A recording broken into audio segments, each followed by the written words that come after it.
You want bigger. Well, there is nothing bigger than the weapon in this episode of Baron's New Vegas Explosive Guide. The Big Boy, or rather, the Fat Man, is the focus of this episode and one of the new weapons introduced in Fallout 3, and thus is a returning weapon to Fallout New Vegas, although it has less of a glorified place in the arsenal as it did in the Wastelands of DC. The last of the explosive weapons, and appropriately is based on the last of all explosives. The Fat Man, as nearly everyone knows, is a pneumatic, tactical nuclear catapult which flings an almost comically shaped but accurate, low-yield nuclear device straight at the enemy, or the ground, depending on the VAT's angle. Now, for those that have read up on Metal Gear or are interested in pre-war nuclear rifles, might know that the Fat Man is based on the M28/29 Davy Crockett nuclear rifle, which was a relatively short-range recoilless rifle that fired the distinct nuclear watermelons with remarkable accuracy. Developed alongside the high-low system used by the M79, the nuclear warhead was simply too big to be propelled by that system. This M388 super caliber projectile was a hefty 51 pounds, utilizing only nuclear fission to deliver a blast of about 20 tons of TNT, which is less than a fully loaded B-52 Stratofortress, or about the average payload of a B-52 loaded with only conventional explosives. While capable of destruction, the low yield meant most of the lethal force and energy was in the prompt neutrons, which are the most damaging portion of a small nuclear criticality to organic tissue. Assumingly, the post-explosion testing of radiation fields, contamination, and potentially shielded detectors showed that the neutrons would kill any soldier in at least 520 feet from the ground zero. There would be heat, but the concussive force was so minimal that most vehicles would not be harmed, but the neutron radiation requires a lot of shielding and space to prevent a lethal dose, and even further, the actual alpha radiation would lead to the death of soldiers nearby, but with a delay of a few hours or weeks depending on several factors. These test shots were done in July of 1962, and the Davy Crockett sat ready on the European front, ready to be deployed and used as heavy mortar units, blunting any charge into West Germany with a sea of radiation and dead soldiers. Now, the system was far from man-portable, at 440 pounds, for all the gear needed, which did include the tripod and radio accessories, but the Fat Man is simplified with the lack of fuses, or electronics, or even the concept of safety. Using compressed air instead of an artillery charge, with a titanium shaft to soften the blow, it removes the need of a barrel, a powder charge, the tripod, the transfer shaft, and aiming hardware. And at 51 pounds, the M388 had far more nuclear material than it needed for a nuclear explosion, but the 3 pounds for the mini-nukes in hardcore mode is actually less than the bare minimum needed for a fission explosion, which is required for a further thermonuclear one. Regardless, the Fat Man is meant to be used with power armor, which would have provided radiation resistance and strength to use the still hefty weapon. In Fallout 3, the weapon did most of its damage with the explosion, but in New Vegas it's split between the impact and explosions. And the simple fact of the matter is, there's not that many enemies with the same health pool as those in Fallout 3. Now, as to be expected with nuclear weapons, the mini-nuke does a gross amount of damage, and a huge leap from even the missile launcher. 400 damage on impact and 600 damage explosive in a radius of 1,700 units. The Fat Man is incredibly powerful, but suffer from line of sight blocking terrain and walls, which would not stop the potent warhead in real life. Compared to Fallout 3, it does 390 more impact damage, but 1,000 less explosive damage. But it does have a much larger range, over double at 900 units in Fallout 3. Which does mean less damage fall off compared to Fallout 3, where a near miss could leave some things alive. Almost nothing can survive the New Vegas mini-nuke if they get caught in it, and certainly not if they're hit straight in the face.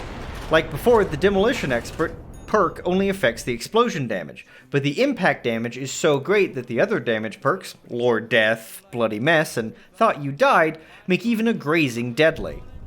With only a single mini-nuke loaded at a time, the rate of fire is not important, and due to the open-top design, the reload is only 3 seconds.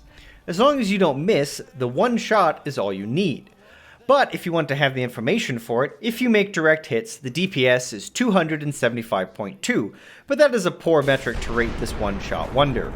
With no ion sights and a very noticeable parabolic arc, free aiming might take a ranging shot, but the spread is only 0.5, making it less accurate than the Davy Crockett, but accurate enough.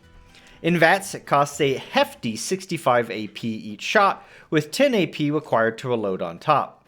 So an impressive 15.4 damage per AP, which is only bested by the Holy Hand Grenade.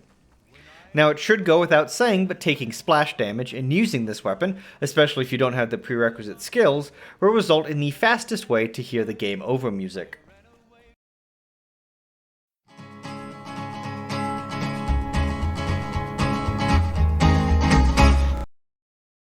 For those that frequent the grenade machine gun, the Fat Man won't be too different in terms of requirements.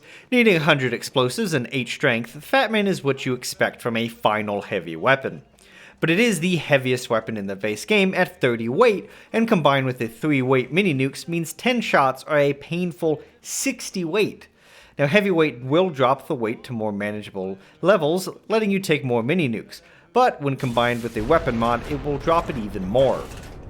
Now, the Fat Man is an expensive weapon, at 6,000 caps, but with a durability of 495 shots, a fully repaired one will never break simply because the base game only has 14 mini nukes, or 12 with Wild Wasteland, which is more than enough to take care of the few worthy enemies.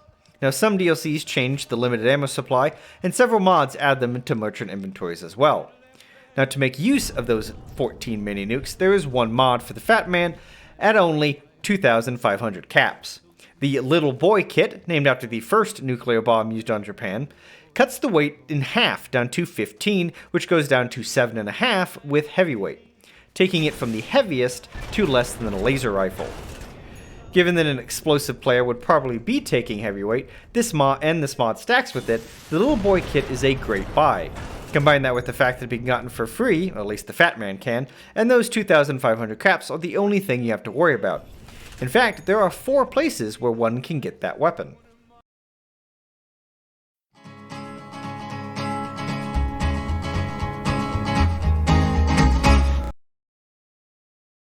But what is a gun without ammo? And so first we have to talk about that ammo, the mini nuke, of which there's only one variant in the base game. The standard mini nuke has a value of 250, but cannot be bought unless you sell them first. So the important thing to note is the locations of the mini nuke. The closest ones to Goodspring are the 2 that are in the Deathclaw Mother's Den deep in the Courier Junction, which is also the best place to use the mini nuke actually. The Hidden Valley North and South bunkers have 3 of them, but the fast path there means you have to fight or sneak around a blind Deathclaw at Prim Pass. The next place on the Courier's journey is the Searchlight Church basement, which has 2, but the Wild Wasteland replaces it with 3 Holy Frag Grenades. During the Brotherhood quest, you will go to Vault 11, which has 1 in the security room and is the most lonely one. Finally, Nellis has an astounding 5 of them, as you might expect, with 2 being in the array, which can be locked and unavailable if the quest Aunt Misbehavin' isn't done before the Courier finishes Volaire.